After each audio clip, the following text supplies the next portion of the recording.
If you're one of those people who's worried about the so-called Islamification of Britain, 4 million Muslims living here, many forming communities that are basically Muslim communities, not very British, and many of them don't even speak British, don't even speak English.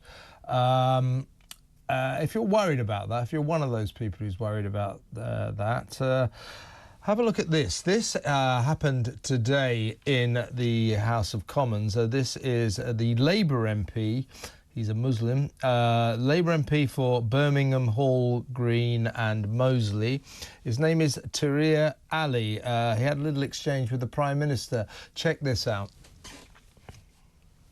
November marks Islamophobia Awareness Month. Last year, the United Nations Human Rights Council adopted a resolution condemning the desecration of religious texts, including the Koran, despite opposition from the previous government. Acts of such mindless desecration only serve to fuel division and hatred within our society. Will the Prime Minister commit to introducing measures to prohibit the desecration of all religious texts and the prophets of the Abrahamic religions?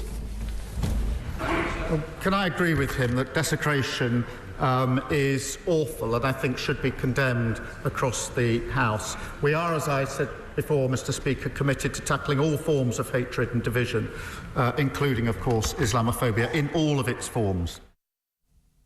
Now, Ben, what he's essentially doing there, in my view, is calling for a return of the blasphemy laws, which we quite rightly ditched in 2008 because they were a remnant of the long-gone medieval ages. You know, you can't swear, you can't desecrate religious texts, etc., etc. Now, of course, I would never like to see the desecration of the Koran or the Bible or anything like that.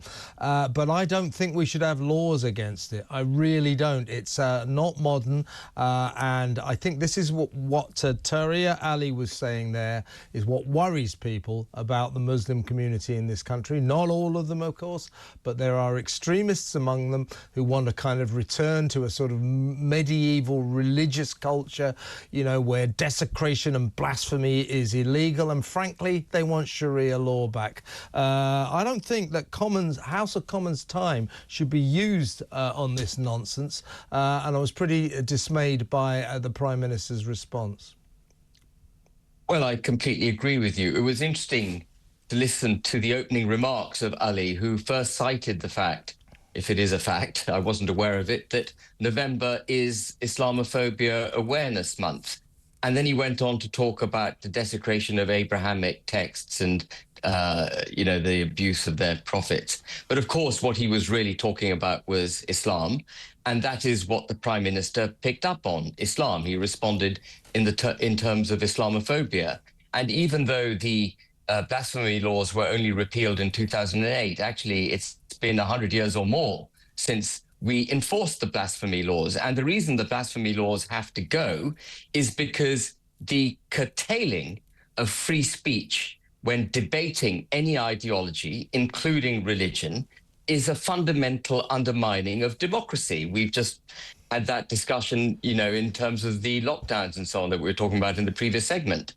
And what we've got so wrong as a country is that in the pursuit of mass migration and settling people in this country, having allowed them to, immigrate to the United Kingdom in such large numbers, we have put a protective blanket around different people's cultures. And we've said you can come to our country and you don't have to accept our values. You don't have to accept our culture. You will be allowed to promote and you'll be allowed to practice your own cultures and your own religions. Moreover, we will promote and put a protected blanket around you so that you're promoted into the workplace. You're promoted. You'll have positive discrimination in your favour when it comes to promotions, and so on and so forth. And what this has done is create separate silos of culture throughout the United Kingdom. Ali referred to division in our society. Well, an inherent part of the definition of society is a common culture. We don't have a society in the United Kingdom now. What we have is lots of different cultural silos. And what Ali was seeking was basically a complete prohibition on debate about Islam. He would take what happened to Alison Pearson a few weeks ago and put it on steroids. I mean, it's already pretty much on steroids, but he would take it to the next level. If anyone said anything remotely challenging about a religion, and he was obviously aiming at Islam, they would find themselves with the strong arm of the law on their shoulder. And that is not a place this country should even contemplate going. The fact that he could get up in Parliament and say what he said, and that the Prime Minister didn't immediately shut him down and say that is an unacceptable proposition in 2024 in an advanced democracy like the United Kingdom, the mother of all democracies, where human rights were invented and where, you know, the free speech is an integral part of our upbringing and our society. It just beggars belief. How is it that the Prime Minister was not affronted by the suggestions being made by Ali? Well, the thing is, Ben, you forget that Keir Starmer's electoral chances at the next general election are going to be a lot slimmer than they were at the last, and he's going to need his Muslim fans, and therefore I think he's going to be very sympathetic to this sort of nonsense. Now, we don't know what Tahir Ali would say to this. He's not here to speak for himself, in all fairness, but I suspect Tahir Ali would approve of what happened to that poor teacher at Batley Grammar School, who in 2021 had the temerity to teach his kids, his pupils, about the Charlie Hebdo Mohammed cartoon saga, of course, in Paris. It was a religious studies lesson. He was teaching his kids this is what happened in Paris, that Muslims objected to a cartoon, they object to all cartoons of the Prophet, and people were killed because of it. This teacher taught his kids this and was hounded into exile and remains in hiding 3 years later, 3.5 years later. The headmaster at the time cravenly, wrongly apologised for this lesson. So this is what worries me about the nature of what Tahir Ali is saying. It's that we approve of closing down debate, education, Absolutely. free speech, if it is on the altar of perhaps in some way harming or offending Islam. Well, I'm sorry, harming or offending Islam is not an offence in this country, nor should it ever be. No, absolutely right. And I'll just remind listeners of this, if they haven't heard of it, tell them about the Dean of Trinity College, who a year after the Batley incident legitimised the likening of the body of Christ to that of a transgender individual, and the wound on Christ's chest that he'd received from a Roman spear while he was on the cross. He likened that to a vagina. Yes. That was the Dean of Trinity College, Cambridge. And he wasn't cancelled. Yeah. He still has his job because Christians and Christianity is open to that kind of debate. Yeah. And we mustn't... I mean, by the way, I found his comments deeply offensive, as did the congregation in Trinity College Chapel. I think a lot of them were in tears. Yeah. But no one was cancelled. No one had to go into hiding as a result of those abhorrent comments from him. And Islam should be afforded no protection. Absolutely.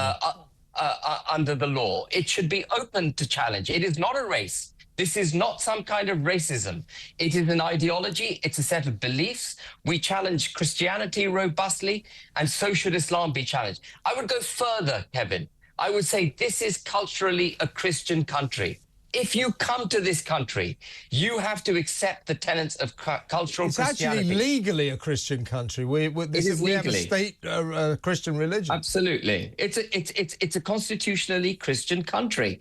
And our politicians need to start enforcing our culture. Yeah. If you come to this country, accept our culture. It goes like That's this. it. It goes like this, Ben. I wouldn't want to go around offending Muslims and laughing at their religion. But in this country, if I want to, I should be allowed to. And in fact, as the law stands, I am allowed to. Just as you just pointed out, that Christians are always laughing at themselves. They love, Jewish people love to laugh at themselves. Other people should be able to laugh at them as well. You might not like it, but hey-ho, it's a free country. That's what freedom of speech entails. And I'm not convinced, I must get him on the show, that Tahir Ali, in the end, believes in freedom of speech. He believes in a kind of religious protectionism that must not ever be allowed to prosper in this country. Well, if you get him on the show, could you please get me on the show as well? Because I'd like to have a crack. I think I will.